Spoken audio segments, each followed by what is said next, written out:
Hello and welcome to the Whirly Bloke channel. Today I'm going to be doing a setup guide for the Crusader GT2 200 from Diatone.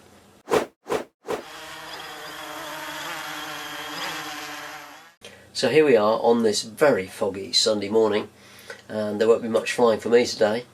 I thought I'd take the time to show you how to set up the Crusader GT2 200 from Diatone. This really is an awesome little mini quad. There's lots of people singing its praises at the moment. It's an almost ready to fly mini quad, which means basically you've just got to add a receiver, bind it to your transmitter, and you can be up and flying. There's lots of things like tuning that you can do, but pretty much straight out of the box you can be flying. That doesn't really mean this is a beginner's mini quad. It really isn't, for a couple of reasons. Firstly, it is incredibly fast. It's incredibly agile and it performs superbly, but for a beginner that's probably too much. I think if you're going to go and get into FPV mini quads, you need to start with maybe something like a Vortex 250 Pro or something like that. Secondly, when you start out and you're a beginner at FPV, you're going to crash lots. Now the problem with this is a monobody quad. So if you do break this, which is going to be pretty difficult, this is 5mm carbon, but you could break it, and there's lots of things you can break on here. The spare situation from Diatone's a little unclear, especially in the UK. I've seen nobody selling replacement parts. As you can see, it really is very nicely put together. The quality of the solder joints and general construction is just perfect. The quality of the components is very good as well. I haven't actually run these motors yet, but they certainly look very good. They've got this unusual silver coil winding wire, and they don't feel too ratchety. By that I mean, you can find with some of the very powerful motors these days, because the winding and the coil core is so close to the magnets in the bell housing here, they can be quite difficult to turn, and I know that's to achieve more power, but I find sometimes if you have that situation the motors just aren't very smooth. But we'll see how it goes. Pretty much everything is ready to go on this. All we need to do is to get a receiver into here and get it bound to our transmitter. So I'm going to be using an FrSky X4R. I've got loads of these. I use them on all my mini quad builds, and I've got a spare one, so I shall be fitting that in here. This is SBUS, by the way. So let's get this open and have a look and see what we've got in here.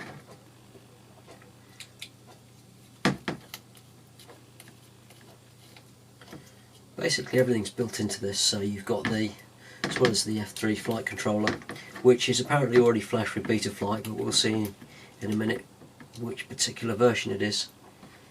And you just need to loosen off these two cap head bolts at the back, and this lifts up like a bonnet. Now there's not an awful lot of room in here. We've got the PDB and the S3 video transmitter and on-screen display on the board at the bottom. Then this is the flight controller on the top, and they're wired together as required with these plugs. There's a USB socket here which is for connected to the flight controller for flashing and doing your setup, and there's another mini USB connector on the bottom here which is for setting up your OSD. Okay, now the problem with getting this in here, there's just not enough room. So we're going to rip this apart, take the connectors off it, and get it set up. So all we need to do this is to carefully break the seal on the receiver. You can then cut along here, remove the cardboard outer, and just peel off some double-sided sticky on there.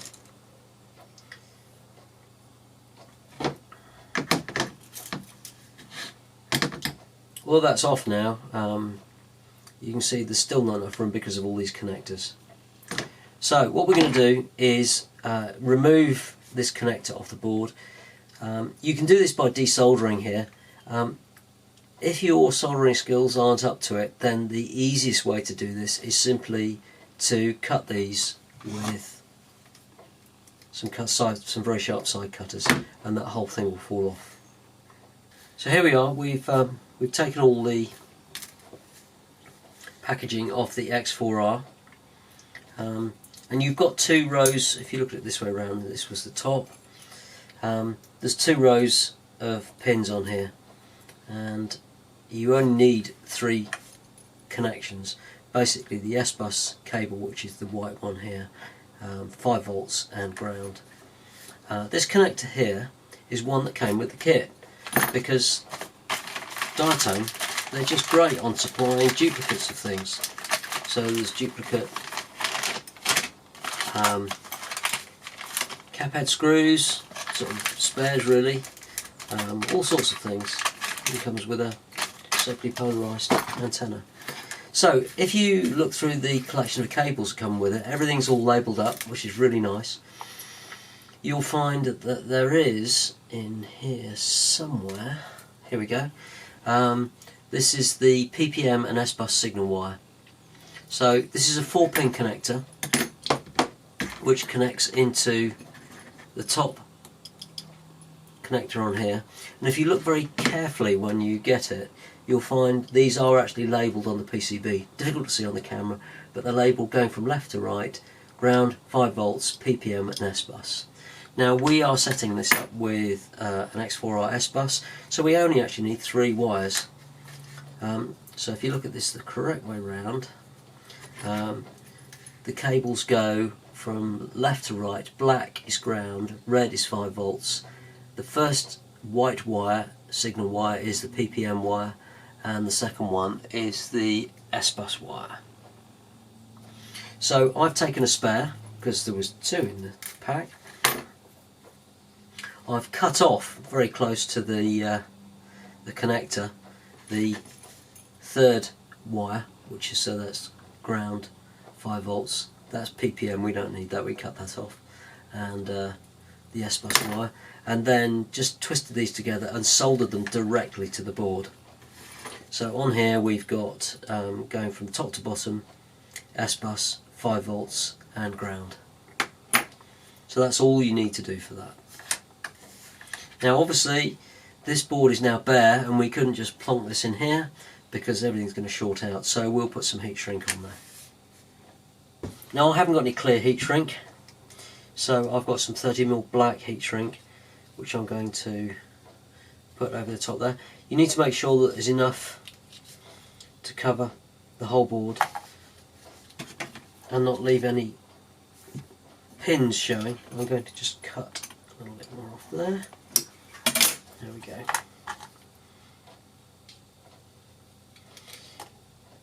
Now the only thing that we actually need to be able to see and use on this board are the 2 LEDs here, and there's a binding button here. So what we'll do is I'll just put some heat shrink over the top to insulate it from the rest of the board, the flight controller board here, and then I'll cut some of the heat shrink away.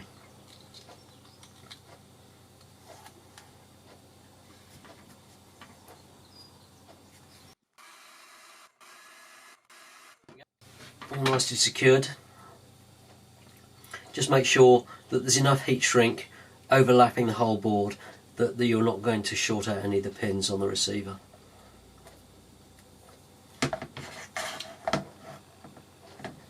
Okay, so we're not going to fix this in here with any foam, because this little sort of like hinged bracket here fits nicely over the top.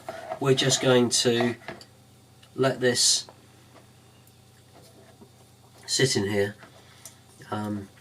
and connect it up to the signal port on the flight controller board. But the first thing we need to do is make sure that we can get to the buttons and see the LEDs. So you need to be very careful doing this. There's 2 LEDs are there and the buttons here, so I'm just going to slice off we go. It's very simple. Yeah, if I'd had clear heat shrink I would have used that, but I just don't have any today.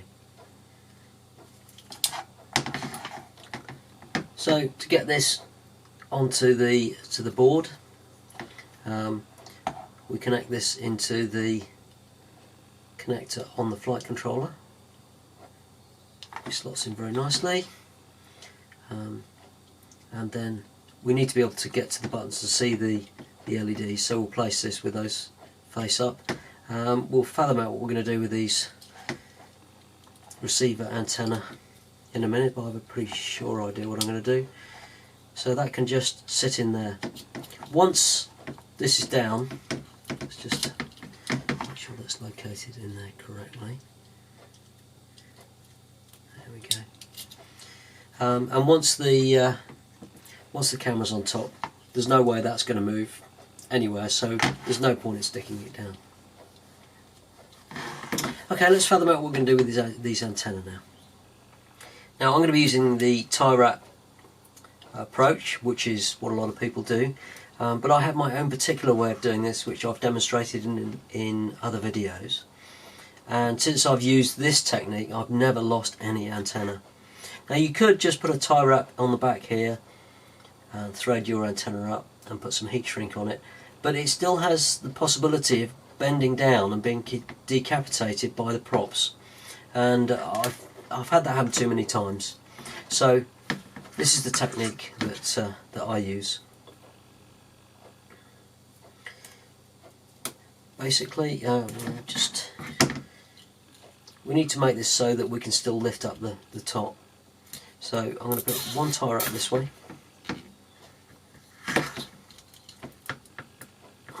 pull that tight, another tie wrap this way. Make sure you don't catch any of the cables, obviously.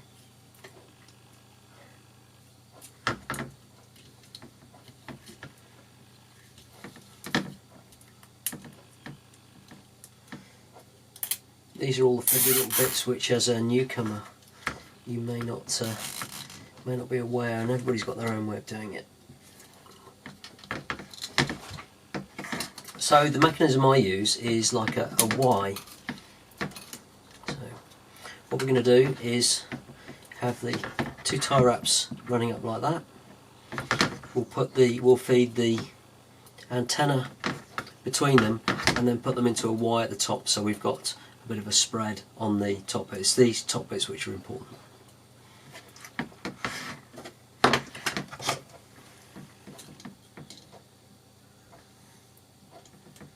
Bend those into shape a little bit. We need to make sure that we leave some slack in here for when it lifts up. So about there is fine, and we'll chop these off here. Careful you don't chop any of the antenna off the top. The length of these is crucial.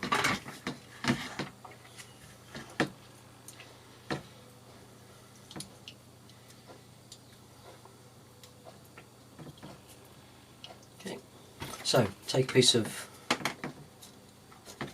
heat shrink. And we'll make it that long. You can always trim this down afterwards. You need two pieces.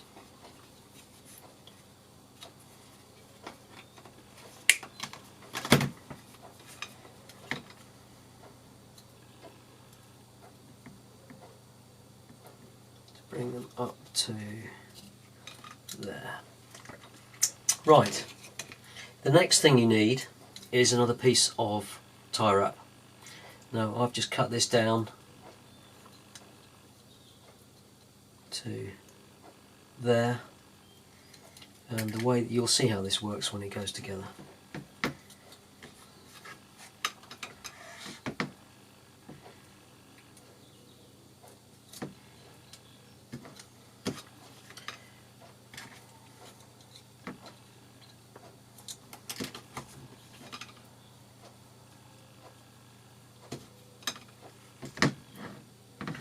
Where's it gone?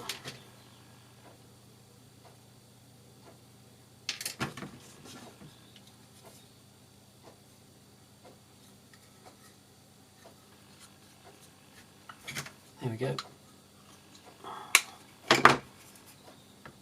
So with the antenna through the heat shrink like that, and the other antenna I left a little bit slack at the bottom so that you can still lift this part here. Okay, that all looks good.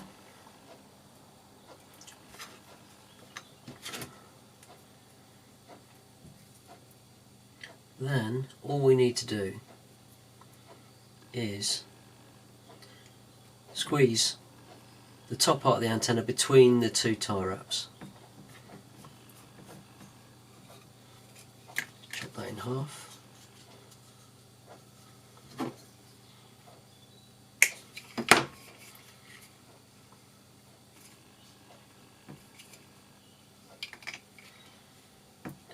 can just bend that out, force these together.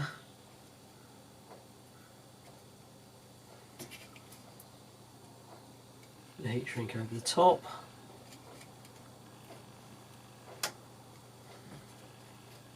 The subtlety of this is that the antenna is actually sitting between two tie wraps, so the chances of it getting decapitated are pretty negligible, to be honest.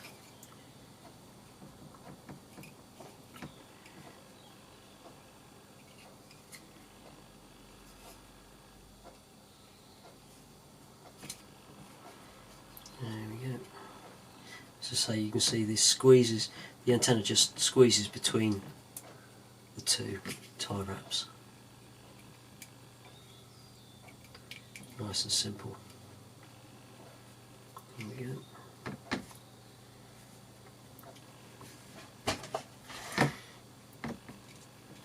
The one last thing I like to do is to just put a piece of heat shrink,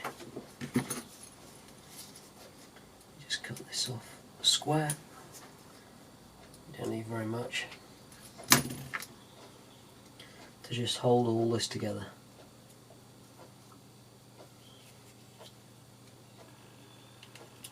Like that.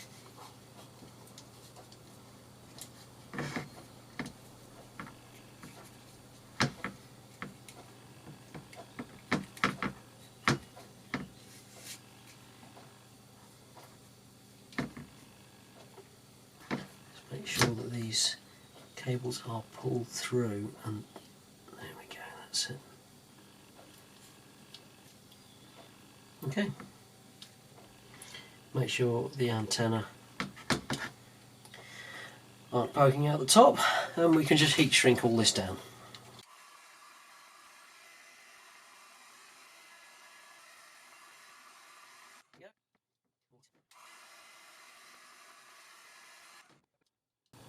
All nicely held in place.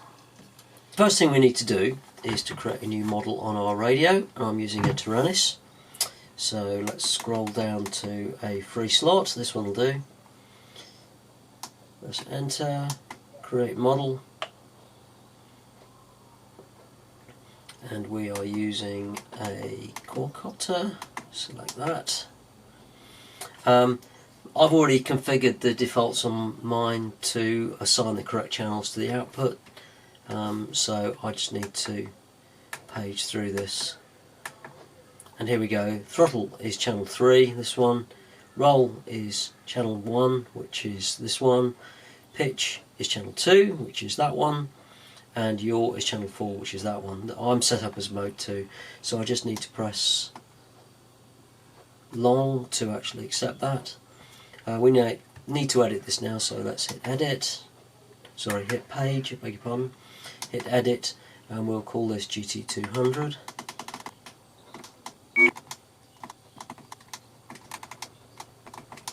So we create a new model, we can exit out of that and go back to the menu, exit again and go to the menu. There we go. the next thing we need to do, having created the model, is we need to bind the transmitter to the receiver. Before we do any of this, we're going to have to connect some power, and before we connect any power, one thing we need to do is connect a video antenna. If you connect power to this with the video transmitter on and no antenna, you'll fry the output stages of the video board. So let's get this antenna connected. No problem. The other thing I like to do is, before connecting any power, is to make sure that there are no shorts in the power supply. Whether it's a self-build or whether it's an almost ready-to-fly build or bind and fly, doesn't matter. I just like to make sure there are no shorts on the power supply. That way I'm guaranteed that there's going to be no smoke when I plug the battery in. So let's just have a quick look here.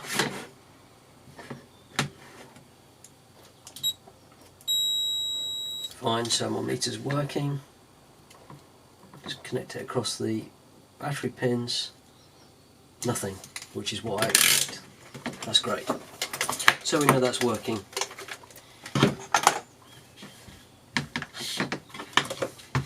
So we need a battery, antenna's connected, props are off. And we've got our model selected here, GT200. Go to the next page and page up. The mode we need to be in is D16, so if it's not, just change that by hitting enter and scrolling through. Channels 1 to 8, and we need to go into bind mode. So enter and you'll hear the binding beep. So what we need to do, it's not difficult but it's just a little bit fiddly, is this little button on the X4R, you need to press that and hold it and then connect the power, and that will start the binding process. So I tend to just loosely put these here like this, press and hold the button,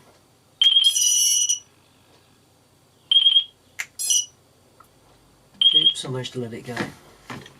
Let's do that again. As I say, you can see it's quite fiddly. Press and hold the button.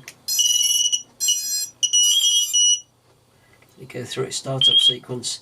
We've got a solid green light now on the receiver, which means it's bound. I can exit out of that and I can disconnect this power. So how do we know this is actually bound? Well, the easiest way to check it, and the quickest way, is to turn your radio off. Connect the power again, and you'll see what we've got is a flashing red light on the receiver here, just there. We turn the radio on. Welcome to OpenTX. It's a failsafe warning, I'll cover that in a sec. Just hit any key. And now we can see as soon as the radio's connected, the red light went off and the green light came on. That just tells me that the receiver is receiving signals from the transmitter to the receiver, so that we know that that's bound. Okay, let's go back and fix this failsafe. Very simple. We just go back to the menu, GT200 selected, hit page to go to page 2, and we scroll up here. As we can see, failsafe mode is not set. That simply means what we're going to do is configure the receiver as to what it's going to do if it goes out of range and doesn't receive any input from or any data from the transmitter. So we hit enter and we scroll up to no pulses, because basically what we want this to do is, if for any reason the receiver doesn't receive any radio signals, that it just drops from where it is. If you can have it set to hold or something like that, it's very different from a flying wing or a normal aircraft. We want this to drop out of the sky where it is. So that's set. Exit exit, exit. If we turn the radio off, we've gone back to flashing red light on the receiver because it's not receiving any input. Turn this on, we shouldn't get the warning any longer. Welcome to OpenTX. So now we just need to go through and configure some of the switches for the arming and for the flight mode. Now when I'm flying, I have my own particular favourite switches that I use for various things. Everybody has their own favourites. I like to use switch SC to arm and disarm the mini quad, and I like to use switch SE to switch between the various flight modes. I also like to either use either of these two switches for a battery readout or a timer reset or a lost model alarm. So let's see how we do that. We'll set up the arm switch first. So we've got a model selected, go to the menu, hit page, and what we're going to do is go to, I've gone straight past it, page 3. Page 4. These are the inputs. Scroll down to our first empty one. You can see it says IS input. We hit enter. The input name, we're going to do the arm switch first. So we edit by hitting enter. There we go. Exit out of that. Scroll down to the source. We want the source to be switch SC, so hit enter and just flick the switch. And as you can see, SC has been selected. So that's been done. We can exit out of that, exit out of that. And you can now see we've got an input called ARM, which is actually mapped to switch SC. So that's a physical switch mapped to a logical switch. Down here, let's do the flight mode one. So we go down to our next free one, which is 6. Hit enter. Input name. Hit enter. We're going to call this mode. Okay, that's good, and we'll scroll down here, hit enter, and we can just flick this switch a couple of times. And switch SE, as you can see, is the source, which is switch SE. Hit escape, exit. And now we've got the mode and the arm switch down there. I'm actually going to have a lost model alarm as well, which I'm going to map to switch SH. So let's set that up as well. Enter, input, and we'll call it buzz. Okay. And hit enter, and we'll use switch SH, which is the momentary switch at the back here. Exit, exit, exit. There we go. So we've got all our inputs configured and mapped to our physical switches. The next thing we need to do is to map these logical inputs to the outputs. You have to go through this stage because you won't get any output from your radio otherwise.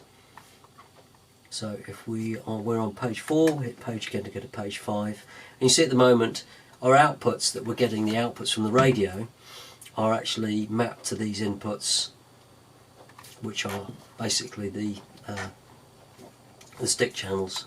So let's go down to our first free one, and we'll call that, go to channel 5, hit enter, mix name, edit, we're going to call it ARM. There we go. It's already mapped to the source input, logical input called ARM, because it was the next one on the list, so we don't have to do anything else. Exit, exit. So we've got our logical input ARM mapped to our ARM output. Go down to the next one, hit enter again, and we're going to call this mode. I get asked quite a few times about this, why you need to go through this stage, but it's what you're doing is mapping logical physical switches to logical inputs, or physical sources to logical inputs, which you then map to the logical outputs of the radio. There we go. And because the mode input was the next one on the list, it's actually selected that as a source. If you wanted to change that, you can just scroll down to here, hit enter, and you can scroll through and pick the one that you want. But we want mode. Exit out of that, and we'll go down and undo our buzzer next. hit enter, hit enter. There we go, and the source is buzzer. Okay, so that's pretty much ready to go. So what we need to do now is check what version of the flight controller software is installed and flashed on here. So take a USB lead, plug it into our computer, and we need to connect it to the mini USB. It's the top board here. Powers up. Put that on the bench. And we need to get Betaflight, because I think Betaflight is what's installed on here. So the quickest way to do this, if you go to, just search for Chrome Betaflight, and we go to the Chrome store. Now I've already got this installed because it says launch, but you can download and install this. It's a Chrome app, so it's agnostic to the operating system. You don't need to worry about whether it's a PC or a Mac. I'm using a Mac. It just makes life a little bit easier in terms of USB drivers. So let's go to the app launcher, go to Betaflight. It's already selected the correct driver. Hit connect, and we're connected. If I waggle this around, we can see that it's actually talking. That's great. So first thing we'll do is switch on expert mode. Just gives us more options down here, and we'll find out what version is installed. So we go to the CLI, the command line interface, and type version, and we're on Betaflight 3.1.0, which is fairly recent, but there are actually some new ones. There's one that came out a couple of days ago, so I think I'll go through the process of flashing that now. So if we disconnect there, go to the firmware flasher. It's already detected we've got under an SP Racing F3 board, and yeah, turn you back and there's another version comes out. So this was from a couple of days ago, so let's select that. Manual board rate, I find this is the most reliable way of flashing, 57600. So we load the firmware. This is just downloading it off the Git repository. There we go. So minor optimization. I have actually used this on another mini quad, that's why I know it's there. So we now need to flash this, and we hit, just double check that we've got that. No reboot sequence, full chip arrays, manual board rate set, flash firmware. Okay, so this is now flashing. So we just sit and wait.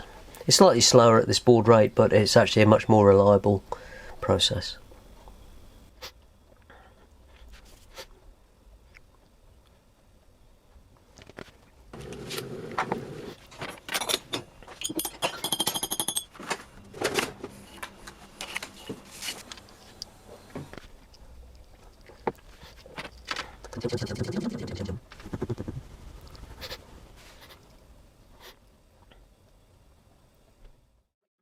Programming successful.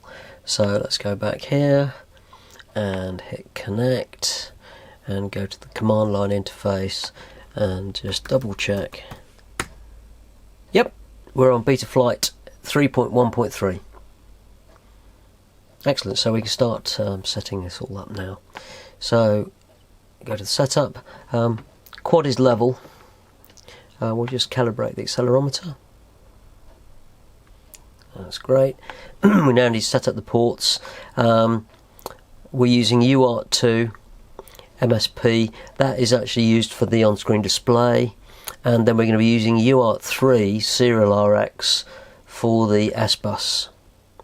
So once that's selected, you don't need to change anything else on here. Don't fiddle with that one, because UART1 is the one that is actually connected to is configured to work with the USB connector. If you turn that off, you won't be able to talk to the flight controller board anymore, and you have to go through some pain to get that working. Hit save and reboot.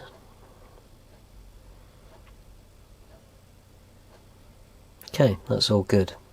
Configuration. Okay, so these are the defaults for Betaflight 3.1.3. So that's all fine. That's probably a little bit on the high side. This is the minimum. This is the throttle setting that for when you actually arm the quad. I think it's probably a little bit high on the high side. But the main thing we need to do is to configure the receiver. We're using SBUS, so we need to select SBUS here and SBUS there. That's good. We have this current meter set, that's fine. Everything else can be left in its default configuration, just double checking. Yeah, that's all good. So hit save and reboot. Excellent. Hit failsafe. Failsafe, we want it to drop. If you remember, we already configured the receiver and the transmitter to send no pulses when it goes out of range. That's great. PID tuning. These are the default settings, which I will tweak. So that all looks pretty good. Roll probably needs to go up a bit, and super rate needs adjusting. We'll adjust that in a second. Main thing is we need to set up the flight controller to understand the inputs from the switches that we've set up for arming and the flight modes. So let's go into receiver. Okay, so we can turn our receiver on. Welcome to OpenTX. Throttle warning. Okay, that's good. Getting warnings off the Taranis. So just checking this. Throttle is working, and yaw is working, pitch is working, and roll is working. The other switches we configured were SC, which is mapped to AUX1 in here, which we use for arming. We've got switch SE, which is going to be our mode switch, which is mapped to AUX2, and then we've got our momentary switch at the back, which is SH, which we're going to be using for our lost model alarm. So that's all looking good. So let's set up Betaflight to understand the switches that we've configured on our radio. So the first thing we need to do is to set the arm switch.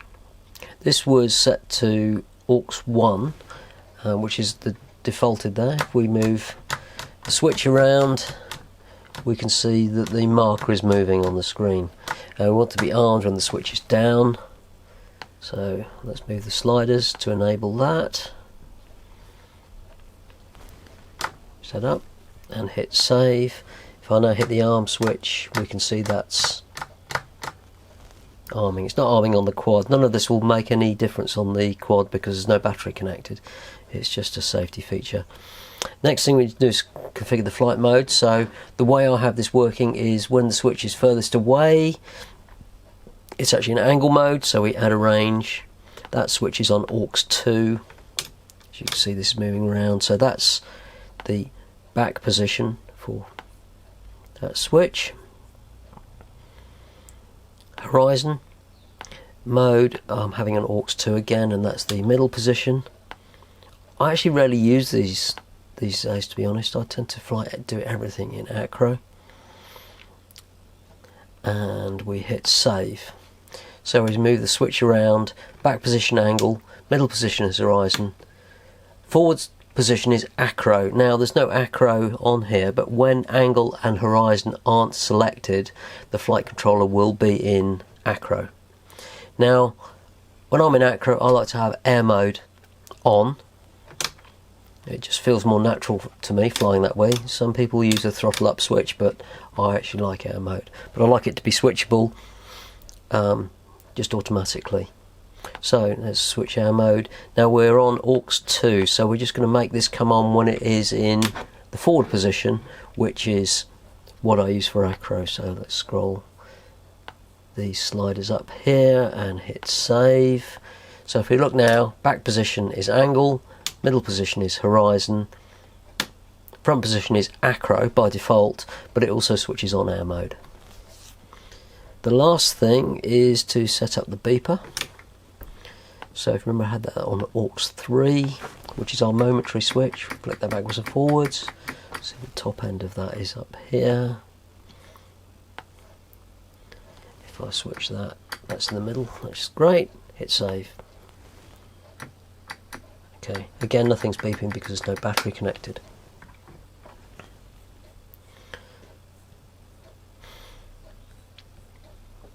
And that's just about it. I will go in and tweak these,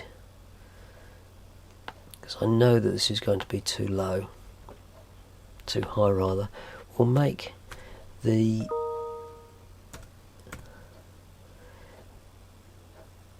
minimum throttle setting 1600. We'll make the minimum throttle 1060, which is the speed the motors will turn when the motors are armed. You don't want that. If you have that too low, the motors won't spin, and if you have it too high, it can just jump off the ground. You need it so the motors are just turning with the props on, and we can check that in a minute. Okay, that's all we need to do. We can disconnect, and now we can start checking that the quad is working. So one last thing I like to do is to calibrate the center points of the roll and the pitch. This is quite easy. We connect to our mini quad and we go to configuration, receiver, You'll notice that as I move the sticks around, the center point, particularly for roll, is not at 1500. The maximum on a Taranis is 2000, the minimum is 1000. So the midpoint here says 1491, and I'd like that to be 1500. Same with the yaw, I'd like that to be in the middle. These are of less importance. So the way we do that is to, when we got our model selected, hit menu, hit page, page, page, page, page, to take us to page 6, which are the outputs. So we want to adjust the roll. So as we can see here, as I move this, the arrow is moving, roll is channel 1. So we hit enter, minus, minus, minus, minus, minus, minus, takes us to 1500, hit enter, and as we scroll that up, you'll see on the screen that that is actually going up to 1500. So I've just had to make a small adjustment so that that's correct. It doesn't make a huge amount of difference. I just like to do it for every model, that way I know everything is set. So that's fine. We'll just check that. Slightly high will come, oh no, it's come back. There's always a small amount of discrepancy. As long as it's within plus or minus 1 unit there, that's fine. So the next thing we need to check is yaw. So if we look here, yaw is on channel 4. So we scroll down, we can exit out of that, scroll down channel 4, hit enter, and go over to the right hand column, hit enter, and we need to make that go up. You see on the screen that's going up to 1500. That's great. Exit. Marvellous. So, fiddle those around and they all look good. And don't forget to save. Very easy thing to forget. We're very nearly there now. We just need to check that all the things that we've configured work correctly when a battery is connected. So, our transmitter is on. We're not armed. All the switches in the back position, which is great. Remember to connect an antenna to your video output, otherwise you'll fry the output stage. No props. Connect a battery.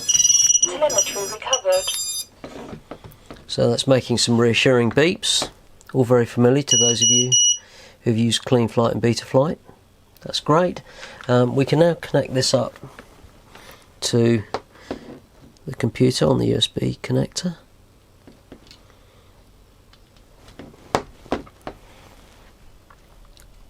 So let's connect. That's good. First thing we'll check is that arming works. So we flick the switch. Motors are spinning, and they are all spinning in the right direction. That's good. It's sounding great. And that speed seems about right. So just let me have a look in the configuration here. We might be able to knock that down to 1050. Let's try that again. No, you see, that's too low now. You can hear one of those motors is just not stalling, so we'll take that back up to 1060. As I said before, that just needs to be high enough that the motors are spinning, the props are turning, so that you know that everything is working, and you're armed, but it's not enough power to actually take you off the ground. Great. So we can get some props on and get it out for a flight. Use these cap head screws just to make sure that everything is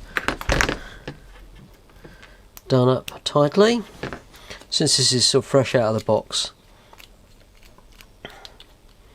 that's nipped up nice and tight.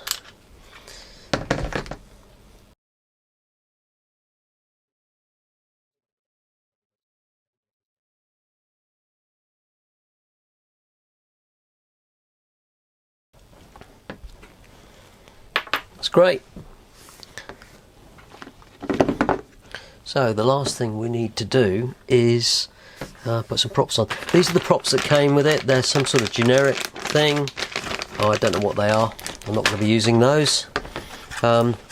These are my favourite prop at the moment. They're Dell Prop T5045Cs, the Cyclones. I love these. So we'll put a set of these on.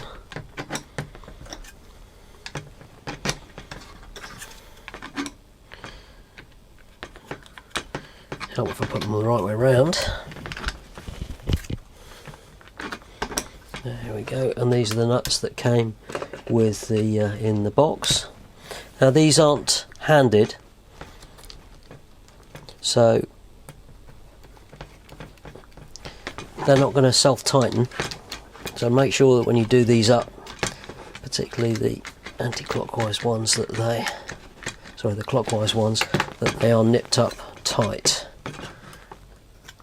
You don't need to go overboard. I just can't get over the quality of these motors. Hollow shafts, everything.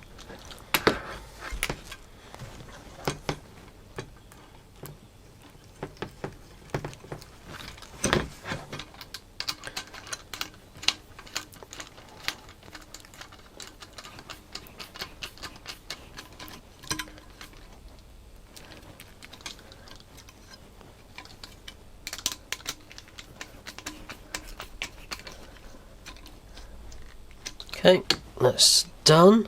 The other thing I think is excellent is the fact that they don't have the hole in the middle.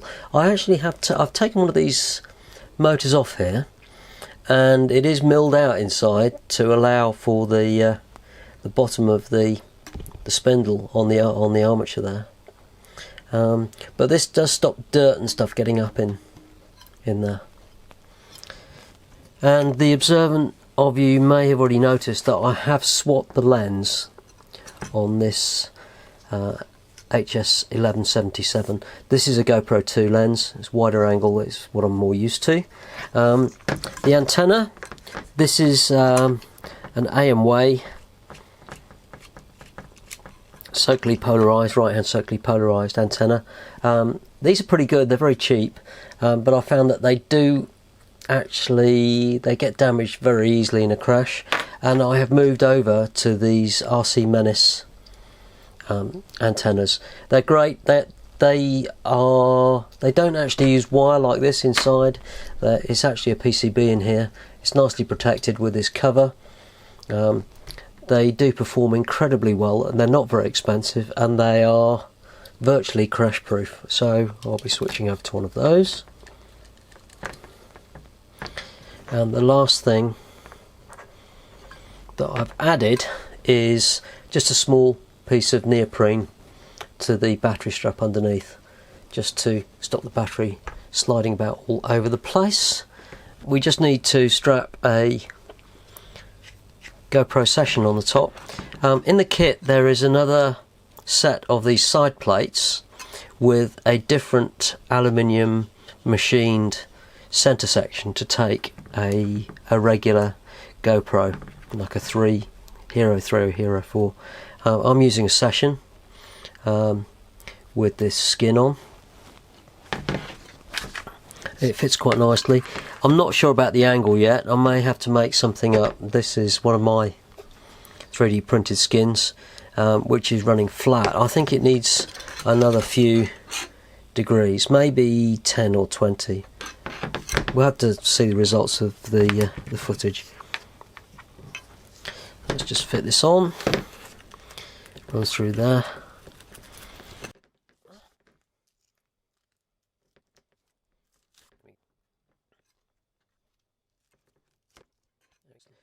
It's a shame that the kit doesn't include some higher side plates here. If you buy the frame kit, you do actually get some higher ones to actually pull the camera quite a long way up. But in the almost ready to fly version, you just get the mount for the GoPro and some duplicate side plates. So we just have to see how that goes. Excellent, well that's all ready to go. Let's go out and have some fun. So here we are, out in the field. It's a lovely day, a little bit cold, for the very first flight. Flying in angle mode here, and just being very cautious, not straying too far.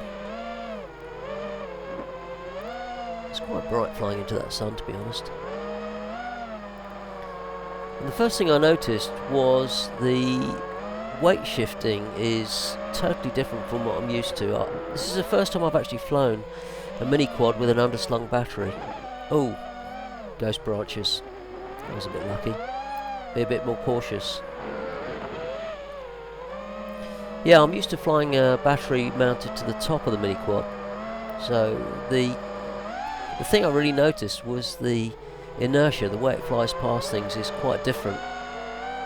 And obviously I'm flying in angle mode at the moment, so I'm fighting the stabilisation a little bit. It does feel very nice. Those motors are smooth. And I'm running on hardly any throttle here. It's flying along really quick. Very nice.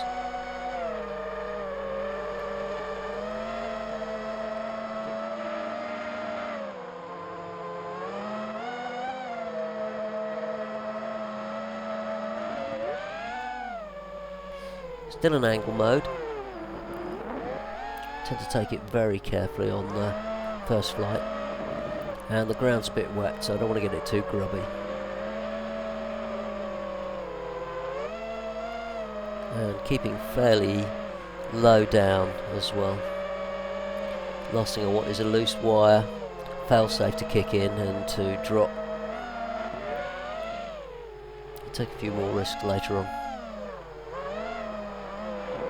It's going to take a bit getting used to this different weight distribution. Yeah, it's got a lot of punch. I think I flicked to horizon mode here.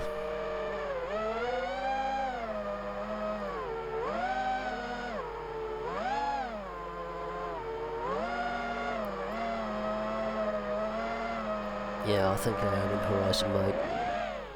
Because I'm still fighting the stabilisation. There we go, I think. Yeah, that's very nice. Turns very quickly.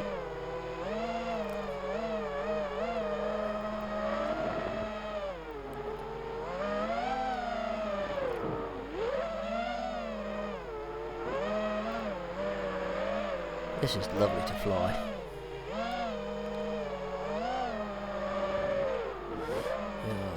pretty sure I saw somebody walking around the path, so I need to be a little bit cautious now.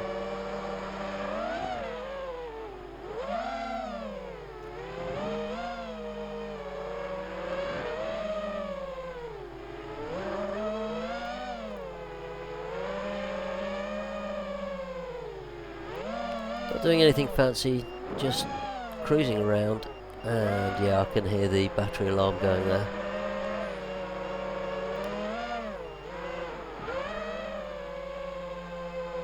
Let's bring it back home.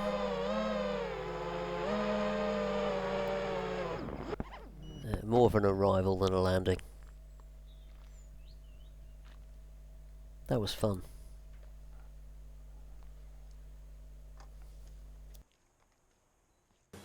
I hope you found that useful. The GT2 200 is an incredibly punchy, fast and agile little mini quad, and there's plenty more to come from this. As usual, if you've got any questions, leave them in the comments below and I'll do my very best to answer them. We'll see you next time.